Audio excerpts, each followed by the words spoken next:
Hi guys, it's Jason here at Northern Soul Sportswear and bringing you a special vintage Vault edition today where we are talking about lawsuits and lacrosse. So over the years there's been various lawsuits between all the different manufacturers, and in this edition we're going to be talking about three heads in particular that landed STX in trouble with Brine. So we've got the STX Proton, we have the STX Octane and the X2. So before we talk too much about the actual lawsuits, I'm going to have a quick look at these heads. So we've got the STX Octane. It's factory trad. You'll notice there on the label it says new scoop. So the original Octane actually had like a weird rounded almost scoop. Didn't last too long, obviously brought the new scoop out because the original one kept snapping. I remember a couple of teammates in the 90s used to have those heads, and I don't think they survived too long. But you know, interesting sidewall pattern there. So got its factory trag and obviously its label. So I'm not going to read all of this, but it says here true canted head design. So remember that canted. Brine had the offset. STX had a cant. So this is going to be an issue when we talk about the lawsuit. But the Octane. Now, these two heads had a bit more momentum than the Octane. The Proton, STX Proton. Now this is an actual Proton. There's a Proton Plus as well, which STX had to come out with because they weren't allowed to sell these heads after the lawsuit. But this is a Proton. Obviously this one's a bit different. This has got hydro graphics, but a great offensive head. And towards the late 90s, I think this came out in 97, but this would have been a really, really popular head with midfield and attack players. I do remember some defenders actually using the Proton as well, but most defenders, if they were using STX heads, would have gone for this.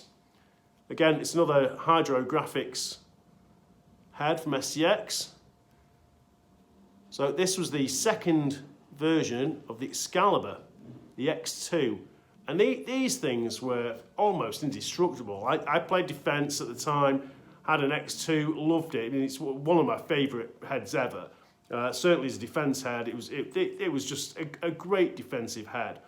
But as I said, these heads got STX in some trouble with Brine. Now, in one of the other videos we've done for Vintage Vault, we talk about this head. So this was the Brine Edge. And as I mentioned in the other video, this was a game changer. You know, this offset technology, we just take it for granted these days because everything's offset and drops down, and you know. But straight shaft, there's this little drop down here, this offset, and this just created a different feel when you're cradling, when you're shooting, just gave better control of the ball. And you know, this was a real game changer at the time, and you can't. Too many companies use the phrase, "Oh, it's a game-changing technology." This was changing lacrosse in the 90s, and it was a super popular head. So the Brine Edge came onto the market around 95, and by 96 you were seeing Brine Edges all over the field in every position. So the Brine Edge came out in 95, and it wasn't until 2 years later that STX actually came out with their version of the offset or the cant. And the STX heads were very popular out in the fields, and you know the straight stick, the straight head was pretty much obsolete by this point. Everybody was starting to move towards offset sticks, and it's becoming the norm. So it was 1999, and Brine actually took out a patent infringement on STX over the X2, the Proton, and the Octane. They'd had an original patent for the Brine Edge with its lowered sidewalls, and by this point Brine had just had enough.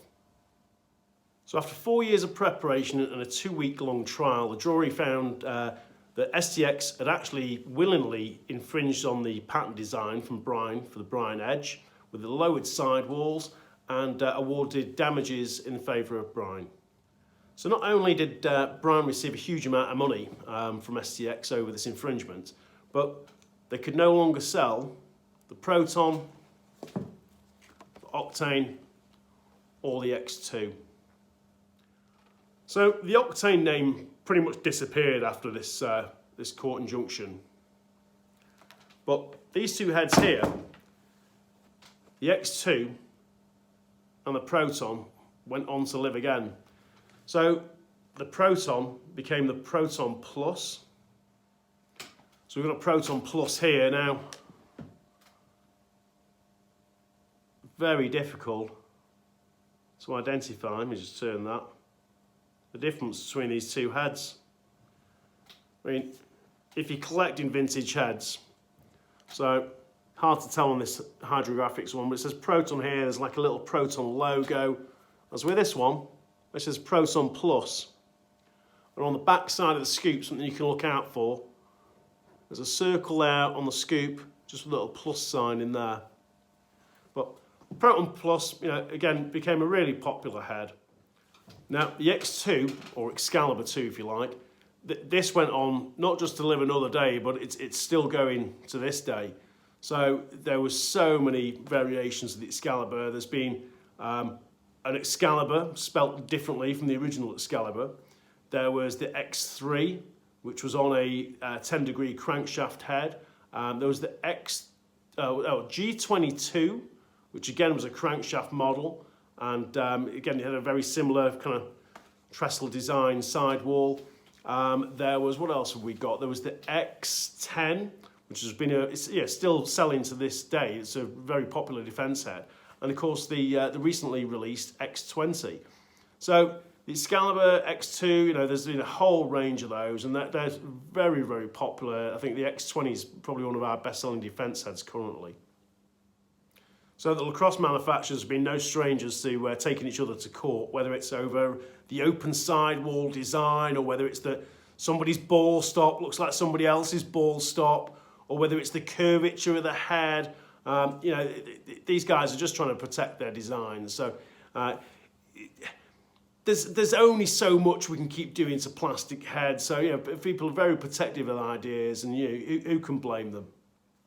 So I hope you guys have been enjoying the videos we're putting out here on YouTube, whether it's the Vintage Vault, whether it's recapping on some releases from 2020, or whether it's some of the new products that are going to be coming out in 21 that we're going to be reviewing.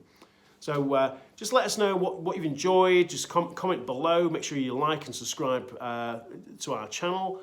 And if you've got any ideas what you'd like us to cover next, just feel free to drop something in the comments below.